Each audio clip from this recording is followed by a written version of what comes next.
Hello student, कैसे हैं आप लोग। तो उत्तर प्रदेश शिक्षा सेवा चयन आयोग के द्वारा विज्ञापन संख्या 51 के अंतर्गत जो UPHESC बीएड असिस्टेंट प्रोफेसर का विज्ञापन था, उसका रिवाइज्ड वर्जन यानी कि संशोधित विज्ञापन यहाँ पर फिर से जारी किया गया है। और इसमें ऑनलाइन आवेदन 23 मई से स्टार्ट हो चुके हैं। 23 मई से लेकर 12 जून के बीच में आप लोग आवेदन कर पाएंगे, लेकिन कुछ शर्तें यहाँ पर लगाई गई हैं। हालांकि आवेदन तो सारे देश के जो एस्पिरेंट हैं वो कर सकते हैं, लेकिन योग्यता को लेकर यहाँ टर्म और कंडीशन अप्लीकेबल है। क्या है तो फ्रेंड्स, सबसे पहले तो थोड़ा सा मैं आपको बताना चाहूँगा बैकग्राउंड। तो ये जो विज्ञापन था 2022 में जारी किया गया था, जिसमें बीएड असिस्टेंट प्रोफेसर की जो शैक्षिक योग्यता थी वो यूजीसी के मुताबिक थी, और इस शैक्षिक योग्यता को हाई कोर्ट में चैलेंज किया गया था।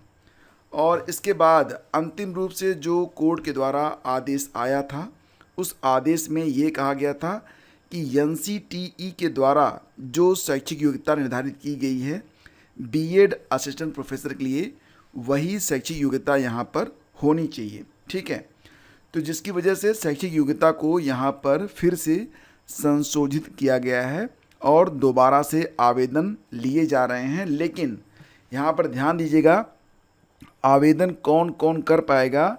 तो ध्यान देना, आवेदन सिर्फ वही लोग कर पाएंगे जो कि विज्ञापन संख्या 51 जब जारी हुआ था, जिसकी अंतिम तिथि थी दिनांक 31 अगस्त 2022। तो अगर आप बीएड असिस्टेंट प्रोफेसर की शैक्षिक योग्यता 31 अगस्त 2022 तक धारित करते हैं, then you are eligible, otherwise not.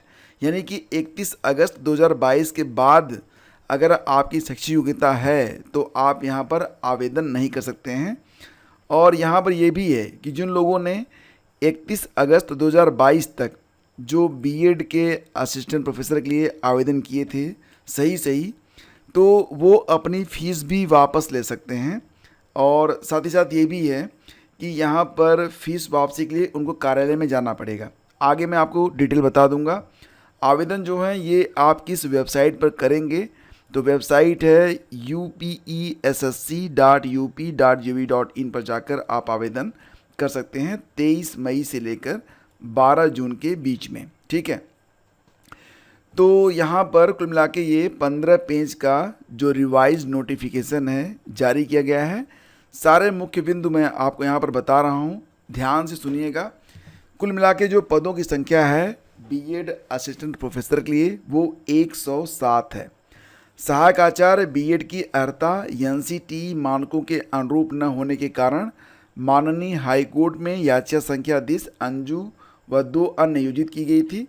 इसके बाद 10 फरवरी 2025 द्वारा एनसीटीई रेगुलेशंस 2014 के अनुसार बीएड की संशोधित शैक्षिक अर्हता पर अनुमोदन स्वीकृति प्राप्त होने के उपरांत यह विज्ञापन प्रकाशित किया जा रहा है। ठीक है, तो यहाँ पर ध्यान देना कि विज्ञापन संख्या 51 में आवेदन की जो अंतिम तिथि थी, मैं फिर से बता रहा हूँ कि 31 अगस्त 2022 तक एनसीटीई रेगुलेशन 2014 के अनुसार सहायक आचार्य बीएड की शैक्षिक अर्हता धारित करने वाले भारत के नागरिकों से ऑनलाइन आवेदन आमंत्रित किए जाते हैं। तो डेट याद रखना 31 अगस्त 2022 तक। अगर आपके पास शैक्षिक अर्हता है तो आप अप्लीकेबल हैं, अदरवाइज नॉट। ठीक है, ध्यान देना, यहाँ यह भी आपको कहा जा रहा है कि ये जो आवेदन हो रहे हैं तो इसके लिए सहायक आचार्य बीएड के पद पर आवेदन करने वाले अभ्यर्थियों को नवीन आवेदन करना है, लेकिन उन्हें आवेदन शुल्क का भुगतान नहीं करना है। यानी कि अगर आपने पहले भी आवेदन किया था तो भी आपको यहाँ पर आवेदन करना है, लेकिन क्योंकि आपने ऑलरेडी फ़ीस डिपॉजिट कर रखी है तो आपको फ़ीस नहीं देनी है।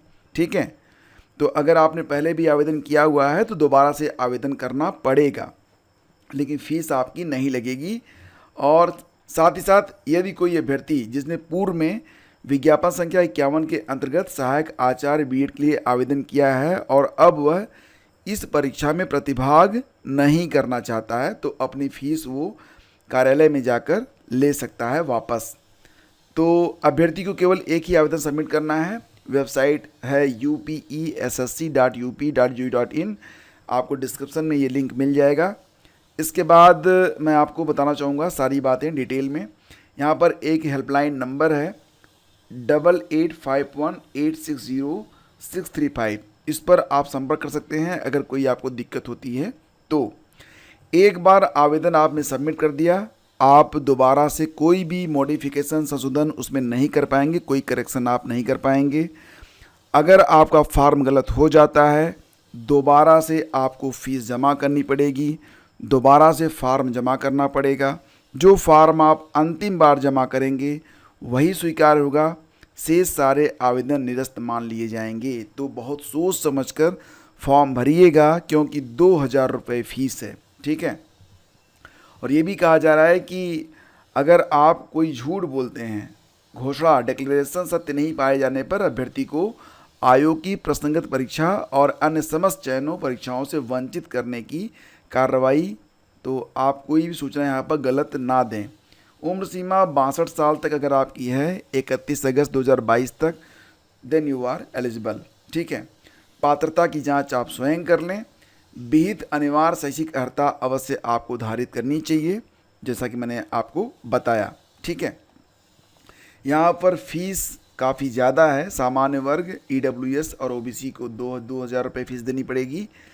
SC और ST कैंडिडेट को 1000 रुपये की फ़ीस आपको देनी पड़ेगी, ठीक है।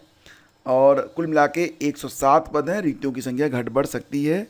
एज लिमिट, कोई एज लिमिट नहीं है, रिटायरमेंट की एज तक आप आवेदन कर पाएंगे। ग्रेड पे 6000 के मुताबिक आपको जो सैलरी मिलेगी, ठीक है।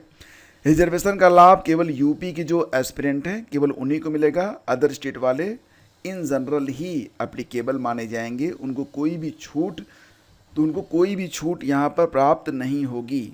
और यहाँ पर जो 5.11 है इसको भी ध्यान से पढ़ लीजिएगा आप, कि अभ्यर्थी के विरुद्ध माननीय न्यायालय में वाद दायर होने अथवा न होने या माननीय न्यायालय द्वारा दंडित किए जाने अथवा नहीं किए जाने के संबंध में स्पष्ट उल्लेख किया जाना आवश्यक है। तो ये वाला जो पॉइंट है इसको अच्छे से पढ़ लीजिएगा। अगर आपके खिलाफ़ कोई मुकदमा है तो उसके बारे में आपसे जानकारी यहाँ पर मांगी जा रही है। अब बात करते हैं मोस्ट इम्पॉर्टेंट शैक्षिक योग्यता के बारे में, ठीक है। ध्यान से इसको आप समझ लेना। कहा जा रहा है कि अगर आप BEd असिस्टेंट प्रोफेसर के लिए आवेदन करना चाहते हैं तो जो न्यूनतम अर्हता है वो क्या होनी चाहिए, 6.1, 6.2 और 6.3। पहला तो ये कि 55% अंकों के साथ आपने विज्ञान में, गणित में, सामाजिक विज्ञान में, वाणिज्य में या भाषा में परास्नातक उपाधि धारित की हो। यानी कि आपका PG में 55% अंक होना चाहिए। पहली शर्त यह है कि PG में आपका 55% अंक होना चाहिए। दूसरी शर्त है कि 55% अंकों के साथ MAd की उपाधि हो या 55% अंकों के साथ शिक्षा शास्त्र में परास्नातक हों, यानी कि MA एजुकेशन हो। दोनों ही माने रहेंगे, MAd हो या फिर MA एजुकेशन हो, लेकिन 55% होना चाहिए, ठीक है। और 55% अंकों के साथ BEd, DLED या समकक्ष एवं मान्य कोई अन्य उपाधि। तो मतलब ये कि BEd में भी आपका मिनिमम 55% मार्क होना चाहिए, या तो BEd हो या फिर DLED हो, जो भी हो उसमें भी 55%, यानी कि तीनों जगह आप देख रहे हैं ना, 55% मार्क होना चाहिए। एक शर्त और भी है कि नेट या इसके समकक्ष कोई परीक्षा आपने पास की हो या फिर आपने एजुकेशन में PhD की हो, ठीक है। यानी कि ये जो आप पूरा देख पा रहे हैं, अंतिम में आपसे कह रहे हैं कि PhD होनी चाहिए एजुकेशन में या फिर नेट आपने पास किया हो, तब जाके आप यहाँ पर आवेदन कर पाएंगे। बाकी जो आवेदन कैसे करेंगे आप, तो वेबसाइट पे जाके आपको स्टेप बाय स्टेप सारी जानकारी मिल जाएगी। इस पर एक हाउ टू फिल फॉर्म, इस पर वीडियो मैं बना के दे दूँगा आपको, ठीक है। आरक्षण का लाभ केवल यूपी के जो एस्पिरेंट हैं उनको ही मिलेगा। और ध्यान दीजिएगा कि आप UGC राज्य सरकार द्वारा निर्धारित न्यूनतम योग्यता पूरी करते हो, यानी कि अपना जो एलिजिबिलिटी है उसको अच्छे से आप चेक कर लीजिएगा, जो कि मैंने आपको यहाँ पर बताया उसके मुताबिक। और चयन का आधार क्या है, लिखित परीक्षा और इंटरव्यू। तो लिखित परीक्षा 200 अंकों की होगी और इंटरव्यू होगा 30 अंक का। दोनों को जोड़कर आपकी जो फाइनल मेरिट है वो तैयार की जाएगी। और फिर आपको अपने कॉलेज का चयन करना पड़ेगा और फिर आपकी मेरिट के हिसाब से आपको कॉलेज जो है अलॉट कर दिया जाएगा। इंटरव्यू के लिए जब आप चुने जाएंगे तो 800 रुपये की फ़ीस आपको देनी पड़ेगी। SC/ST जो कैंडिडेट हैं उनको 400 रुपये की फ़ीस देनी पड़ेगी। बाकी डॉक्यूमेंट यहाँ पर बताए गए हैं क्या क्या डॉक्यूमेंट लगेगा, तो जब इंटरव्यू शुरू होगा तो मैं आपको फिर से एक बार वीडियो बना के बता दूंगा। बाकी डिटेल्स आपको यहाँ पर देखने को मिल जाएगी। और ये देखिए आप, कुल मिला के 107 पद हैं। सह शिक्षा महाविद्यालय में 80 पद हैं, महिला महाविद्यालय में 27 पद हैं, दिव्यांगजन हेतु आरक्षित पद 4 हैं, स्वतंत्रता संग्राम सेनानी के लिए 2 पद हैं। ठीक है, बाकी कहाँ किस कॉलेज में कितनी सीटें हैं सब दिया गया है, शपथ पत्र भी यहाँ पर दिया गया है, तो इसको आप अच्छे से पढ़ लीजिएगा। बाकी नोटिफिकेशन आपको हमारे टेलीग्राम चैनल स्टडी विद ज्ञान प्रकाश पर देखने को मिल जाएगा। आप जाके एक बार देख लीजिए, अच्छे से पढ़ लीजिए। किसी भी बिंदु पर अगर कोई भी कन्फ्यूज़न है कमेंट कीजिएगा, आंसर मैं आपको ज़रूर दूंगा। थोड़ा सा वेट कर लीजिएगा, 2-4 घंटे में आपको आंसर मिल जाएगा। Thank you, have a great day, जय हिंद। Please do like and share.